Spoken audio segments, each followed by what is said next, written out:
ఎన్టీఆర్ కొరటాల శివ కాంబినేషన్లో మరో 2 రోజుల్లో ప్రేక్షకుల ముందుకు రాబోతున్న చిత్రం జనతా గ్యారేజ్. అన్ని కార్యక్రమాలు పూర్తి చేసుకుని ప్రపంచవ్యాప్తంగా భారీ థియేటర్స్లలో తెలుగు, తమిళం, మలయాళ భాషలలో ఈ చిత్రం రిలీజ్ కాబోతుంది. ప్రధానంగా ఈ చిత్రానికి ఆ నలుగురు హైలైట్ అని తెలుస్తుంది.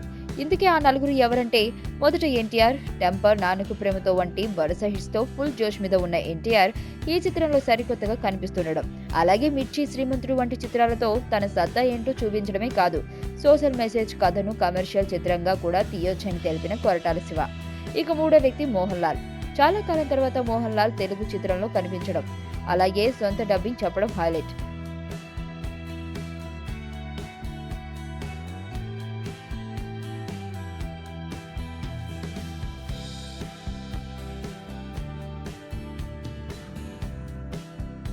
మలయాళంలో మోహన్ లాల్ కు ఎలాంటి క్రేజ్ ఉంటుందో ప్రత్యేకంగా చెప్పనవసరం లేదు.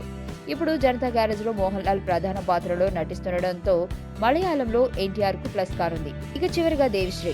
ఎన్టీఆర్ కు ఇటు కొరటాలకు వీరిద్దరికి దేవిశ్రీ హిట్ కాంబినేషన్ అని అందరికీ తెలుసు. తన మ్యాజిక్ మ్యూజిక్ తో జనతా విడుదలకు ముందే సూపర్ హిట్ చేసి తన రాకింగ్ మ్యూజిక్ ఏంటో మరోసారి ప్రేక్షకులకు రుచి చూపించాడు.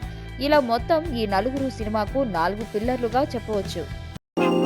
నేను ఆనంద్. ఈ భూమన్నా, ఈ భూమి మీద ఏ సృష్టి అన్నా నాకు చాలా ఇష్టం.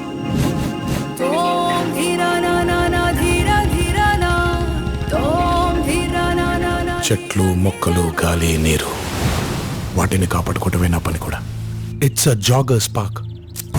213 చెట్లు ముంబైకి చాలా ఆక్సిజన్ సప్లై చేస్తుంది.